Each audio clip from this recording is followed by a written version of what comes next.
Good morning, my dear students. This is Jatin Sachdeva from Holy Child Public School, your teacher of English.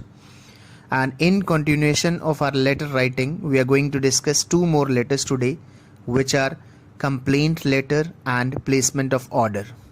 आज मैं आप सभी को बताऊंगा कि कंप्लेंट लेटर को कैसे लिखा जाता है और किसी भी ऑर्डर को प्लेस कैसे किया जाता है. But before that, I want to tell you we have already discussed two letters, letter to the editor and job application. और दो आज हम और डिस्कस कर लेंगे. This is the second part of how to write formal letters. एक हम पहले ही डिस्कस कर चुके हैं. चलिए, without wasting much of the time, let's move on to our letter number 1. But before that, I want all the students to get ready with their pens, with their notebooks, and note down all the important points being explained.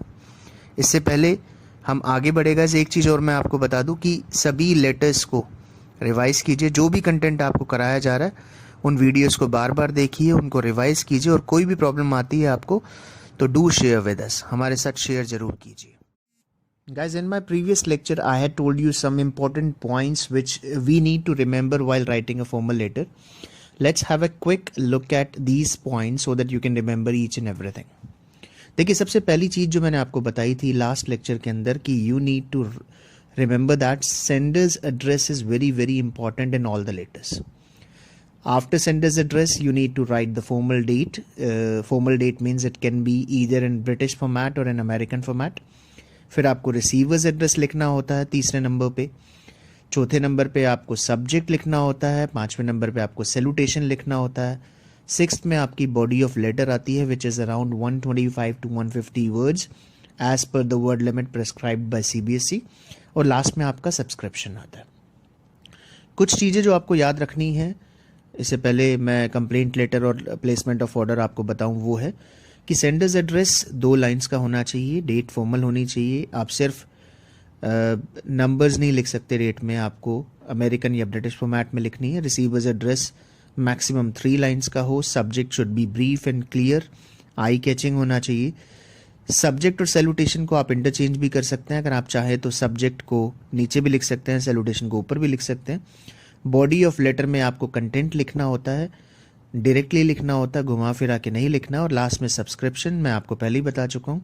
जैसे हम last में लिखते हैं yours truly, yours faithfully, sincerely yours, उसको subscription बोलते हैं. तो ये जो 7 पॉइंट्स हैं, जब भी आप लेटर्स लिखे, चाहे वो कोई भी लेटर हो, you have to keep these important points in mind. चलिए, let's move on to our third letter. आज हम अपने थर्ड लेटर की बात करते हैं, that is placement of order. देखिए, आपकी स्क्रीन के ऊपर आपको दिखाई दे रहा होगा, the format is almost as same as it was in the previous letters. सबसे ऊपर you need to write down sender's address. आपको 2 लाइन के अंदर सेंडर्स एड्रेस लिखना है. सेंडर्स एड्रेस मतलब आपकी फर्म का जो एड्रेस है वो आप लिख सकते हैं, जो मैसर्स करके स्टार्ट होता है, आपको वैसे लिखना है. उन 2 लाइन के बाद कैसे आपको एक लाइन स्किप करनी है, and then you need to write down the date. आपको डेट मेंशन करनी है. डेट लिखने के बाद you need to skip 1 more line. एक लाइन स्किप करने के बाद you need to write down receiver's address. आपको रिसीवर का एड्रेस लिखना है. 2 या 3 लाइन में आपका रिसीवर का एड्रेस आएगा. After that you need to skip a line and you need to write down salutation. Salutation लिखना है आपको. सैल्यूटेशन आप रिस्पेक्टेड करके या सर करके भी लिखेंगे तो भी चलेगा. उसके नीचे आपको सब्जेक्ट लिखना है, और सब्जेक्ट आपका कैपिटल लेटर्स में होना चाहिए. ये first letter capital except preposition, conjunction and article, जो कि आपके सामने है. Placement of order for footwear. Placement of order for footwear, ये सारी चीजें आपको याद रखनी है फॉर्मेट के अंदर guys. Sender's address, date, receivers address, salutation और सब्जेक्ट. एक और चीज गाइस, सैल्यूटेशन और सब्जेक्ट को आप इंटरचेंज भी कर सकते हैं. अगर आप चाहते हैं तो सब्जेक्ट को ऊपर भी लिख देते और सैल्यूटेशन को नीचे भी लिखा जा सकता है. Both are right. दोनों के दोनों फॉर्मेट जो है वो बिल्कुल ठीक है. चलिए, let's move on to the next slide. हम देख लेते हैं प्लेसमेंट ऑफ ऑर्डर को, यानी जब ऑर्डर प्लेस कर रहे होते हैं तो उसको स्टार्ट कैसे किया जाता है. देखिए, सबसे पहले आपको अपना ब्रीफ इंट्रोडक्शन देना होता है. थोड़ा सा अपने बारे में बताइए. जैसे कि आप देख पा रहे हैं, this is to state that we are a local dealer of footwear in Bhiwadi. आपने अपने बारे में बताया कि आप एक लोकल डीलर है फुटवेयर के. कहाँ पर? भिवाड़ी में. That is in Rajasthan. And we have been established here for more than 2 decades, holding a good name there. और ये भी आप बता रहे हैं कि आप एस्टैब्लिश्ड है यहाँ पर 2 डेकेड से ज़्यादा हो गए, आपको 20 साल से ज़्यादा हो गए, और आपका काफ़ी अच्छा नाम भी है. One of our acquaintances has suggested us to place an order to you praising your quality of products, timely delivery and after sales services. हमारे एक जानकार ने हमें सजेस्ट किया है कि हम आपके पास ऑर्डर प्लेस करें. उन्होंने आपके प्रोडक्ट्स की क्वालिटी की तारीफ़ भी की, ये भी बताया कि आप टाइमली डिलीवरी करते हैं, और उन्होंने ये भी ऐड किया कि आपकी आफ्टर सेल्स सर्विसेज बहुत अच्छी हैं. In this reference, we would like to place an order for some footwear whose particulars are as follow. इस रेफरेंस में, इस संदर्भ में हम एक ऑर्डर प्लेस करना चाहेंगे कुछ फुटवेयर आइटम्स का जिसके पर्टिकुलर्स नीचे गिवन है. देखा आपने guys, first and foremost you need to introduce yourself. थोड़ा बहुत आपको अपने बारे में बताना है, उसके बाद आपको बताना है कि आपको रेफरेंस कहाँ से मिला, और लास्ट में आपको पर्टिकुलर्स के बारे में लिखना है. एक लिस्ट बनानी है और लिखना है कि पर्टिकुलर्स आर एज फॉलो, जैसे कि मेंशन किया हुआ है. चलिए let's move on to the next slide. Next slide पे बढ़ते हैं गाइस. आप देख पा रहे हैं कि you need to make a box. आपको एक बॉक्स बनाना होगा जिसमें रोज कॉलम्स होंगे. आप देख पा रहे हैं पहला जो कॉलम होगा उसमें सीरियल नंबर, सेकंड में पर्टिकुलर, थर्ड में कलर, फोर्थ में साइज और क्वांटिटी. देखिए ये जो पर्टिकुलर्स हैं, ये जो डिटेल्स हैं, ये वेरी करती हैं गाइस. डिपेंड करता है कि what kind of products are you ordering, आप क्या ऑर्डर कर रहे हैं. जैसे ये शूज़ का है, फुटवेयर का है, तो उस हिसाब से बनाया हुआ है. अगर आप इलेक्ट्रिकल अप्लायंसेस का करते हैं तो हो सकता है कि एक आधा कॉलम और ऐड हो जाता है या डिलीट हो जाता है. तो ये डिपेंड करता है कि आप किस चीज़ का ऑर्डर प्लेस कर रहे हैं. देखिए सबसे पहले सीरियल नंबर आपको बनाना है, आपको 1 डालना है, आपको मेंशन करना है कि व्हाट इज़ द पर्टिकुलर. आपने लिखा है उसमें फॉर्मल शूज़, कलर आपने मेंशन किया है ब्लैक, साइजेस आपने मेंशन की है 6, 7, 8, 9 and 10, and you have mention the quantity as well, that is 25 pieces each. 25 pieces each का मतलब है आपको 6 नंबर के भी 25 शूज़ चाहिए, 7 के भी 25 एंड सो ऑन, और ऐसे करके आपको सभी के 25-25 पीसे चाहिए. सेकंड पे आप देख पा रहे हैं मोकेजन्स हैं आपके वाइट और ब्लैक कलर के. साइजेस आपने ऑर्डर किए हैं 7, 8, 9 एंड 10 पीसेज ईच आपको चाहिए. थर्ड नंबर पे है स्लीपर्स आपको ऑल कलर में चाहिए, 6, 7, 8, 9, 10 साइजेस चाहिए और 50 पीसेज ईच चाहिए. मिनिमम जो पर्टिकुलर्स आप डालेंगे गाइस वो कम से कम 4 या 5 तो होने ही चाहिए. देखिए it should look like an order letter, लगना चाहिए. थोड़ा सा आपको डिटेल्स और ऐड करनी पड़ेंगी. यहाँ पर 3 मेंशन है, लेकिन I would advise you to go for 5, कि कम से कम आप 5 पर्टिकुलर्स तो बनाएं. चलिए let's move on to the next slide. Next slide में हम देखते हैं कि इस लेटर को वाइंड अप कैसे करना है गाइस. वाइंड अप करने का तरीका बिल्कुल ही सिंपल है. आपको लिखना है we request you to deliver all these products within the span of 15 days in order to meet all the demands of our customers. आपको बताना है उनको कि आपको ये ऑर्डर 15 दिन के अंदर चाहिए, क्योंकि आपके कस्टमर्स की डिमांड आ रही है और आप चाहते हैं कि उनके डिमांड्स को पूरा किया जाए. Since it is a first order, we expect products of superior quality to be delivered to us. क्योंकि हमारा पहला ऑर्डर है, हम चाहते हैं कि सुपीरियर क्वालिटी ऑफ प्रोडक्ट्स आए, अच्छे क्वालिटी का आप डिलीवर करें. We are enclosing a cheque for ₹2 lakh as an advance payment. और आप एडवांस पेमेंट के बारे में भी बात कर सकते हैं कि आप 2 लाख रुपए का एडवांस पेमेंट भी कर रहे हैं. इसके अलावा गाइज आप डिस्काउंट की चाहें तो डिस्काउंट की बात कर सकते हैं. आप क्वालिटी को और इलाबोरेट करना चाहें कि आपको कैसा प्रोडक्ट चाहिए, वो भी आप इलाबोरेट कर सकते हैं. Since you are a shopkeeper, you know how to do it. आपको पता होना चाहिए कि क्या क्या चीज़ें आपको डालनी. उसके बाद गाइज आप चाहे तो वाइंड अप भी कर सकते हैं. वाइंड अप आपको करना पड़ेगा yours truly, yours sincerely, yours करके भी आप वाइंड अप कर सकते हैं और नीचे आपको आपका नाम मेंशन करना है. So guys this is the way to write a placement of order. ऐसे करके आप प्लेसमेंट ऑफ ऑर्डर लिख सकते हैं, जो कि बहुत बहुत ईजी है लिखना. याद रखना गाइज, एक बार मैं फिर रिपीट कर देता हूँ. You should have senders address, you should have date, you should have receivers address, you should have salutation, subject, body of the letter. आपको इसके अंदर एक बॉक्स बनाना पड़ेगा, कम से कम 5 पर्टिकुलर्स आप उसके अंदर डालें और उसको रिक्वेस्ट के साथ वाइंड अप कर दें. वाइंड अप करते वक्त आप क्वालिटी की, आप डिस्काउंट की, आप और भी जो चीज़ आपको चाहिए पैकेजिंग की, उसकी भी बात कर सकते हैं और आराम से इजीली उसको वाइंड अप कर सकते हैं.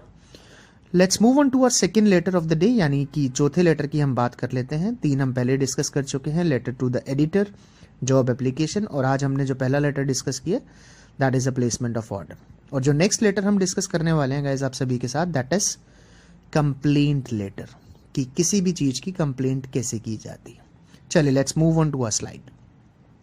देखिए कंप्लेंट लेटर का फॉर्मेट भी बहुत सिंपल है, बिल्कुल as same as we discussed in the previous 3 letters, वही है। Senders address, date, receivers address, salutation and subject. Subject में थोड़ा सा वेरिएंस आपको देखने को मिलेगा, यू विल सी थोड़ा सा वेरिएशन आएगा। यहाँ पे हमें लिखना है कंप्लेंट अगेंस्ट, कोई भी प्रोडक्ट हो उसके बारे में लिखना है कंप्लेंट अगेंस्ट। जैसे कि आप देख पा रहे हैं complaint against noise in air conditioner, कि आपने एक एयर कंडीशनर खरीदा था, उसमें बहुत नॉइज आ रही है, तो आप उसके अगेंस्ट क्या करना चाहते हैं, कंप्लेंट करना चाहते हैं।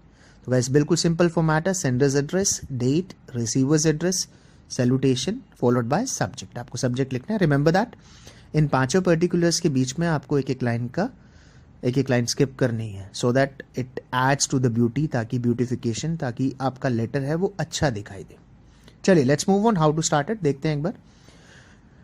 आई would like to tell you that I am one of the permanent customers of your brand. सबसे पहले यहाँ भी आप थोड़ा सा इंट्रोडक्शन दे, brief introduction guys, detailed introduction नहीं देना आपको, बिल्कुल थोड़ा सा बताना। I have been using LG's appliances for more than a decade and enjoying their convenience। आप बता रहे हैं कि आप LG के प्रोडक्ट को, LG के अप्लायंसेस को 10 साल से ज़्यादा से यूज़ कर रहे हैं और एंजॉय कर रहे हैं LG के प्रोडक्ट को। Therefore, I would like to draw your kind attention to one of the ACs that was bought last month from one of your local dealers। इसलिए वो आपका अटेंशन लेना चाहते हैं, अटेंशन ड्रॉ करना चाहता है AC की तरफ जो लास्ट महीने खरीदा गया था एक लोकल डीलर से। उसके बाद वो बताते हैं it worked well for few days but then started creating a strange noise when switched on. कहता है कुछ दिनों तक तो वो बहुत अच्छा चला, लेकिन उसके बाद थोड़े दिनों बाद उसके अंदर से एक स्ट्रेंज नॉइस आने लगी जब भी आप उसको स्विच ऑन करते थे।